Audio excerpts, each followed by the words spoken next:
Hi అండి, present భూటాన్లో ఉన్నాము. City పేరు థింపు సిటీ. పరమేశ్వరిని అమ్మవారిని ఇప్పుడే దర్శించుకున్నాము. సో వెరీ బ్యూటిఫుల్ సిటీ, ఒకసారి చూడండి. So this is Thimphu city. ఈరోజు థింపుని మేము వదిలేసి భూటాన్లో మళ్ళీ ప్యారోకి వెళ్తున్నాం. ప్యారోలో 2 days ఉంటున్నాం. ఆఫ్టర్నూన్ డార్జిలింగ్ వెళ్తున్నాం. ఆ పరమేశ్వరుడు అమ్మవారి దుర్గాదేవి నిజంగా అండి దర్శనం చాలా బాగా అయింది. భూటాన్లో 10% హిందూస్ కూడా ఉన్నారు, అందుకే హిందూ టెంపుల్స్ ఉన్నాయి.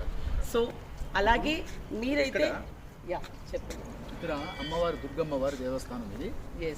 ఇదే ఎందుకంటే భూటాన్లో కూడా హిందూస్ అనేది ఒక 15% ఉన్నారు కాబట్టి ఇక్కడ టెంపుల్స్ కూడా నిర్మాణం చేశారు. టెంపుల్ చాలా ప్రశాంతంగా ఉంది. లోపల దుర్గా అమ్మవారు, శివుడు, వినాయకుడు, అలాగే శ్రీమన్నారాయణుడు అన్ని విగ్రహాలు ఉన్నాయి. చాలా అద్భుతంగా ఉంది. దర్శనం చాలా బాగా జరిగింది. చాలా బాగుంది. అండ్ ఇదంతా కూడా భూటాన్ సిటీ కొండల మధ్యలో ఉంటుంది. Very beautiful city. చాలా చాలా బాగుంటుంది అసలు చూడడానికి. యాక్చువల్గా అంటే వదిలిపెట్టే బుద్ధి పుట్టలేదు, అయినా కూడా తప్పదు. ఇక్కడ ఒక 2 days 3 days ఉన్నాము. దాని తర్వాత మళ్ళీ ఇప్పుడు ఇక్కడి నుంచి మేము మళ్ళీ ప్యారో బయలుదేరుతున్నాం. But Bhutan is a very nice place and green country and already Buddhism ఉంది, హిందూయిజం ఉంది. Yes. Thank you so much and this is yours Manori. నమస్తే.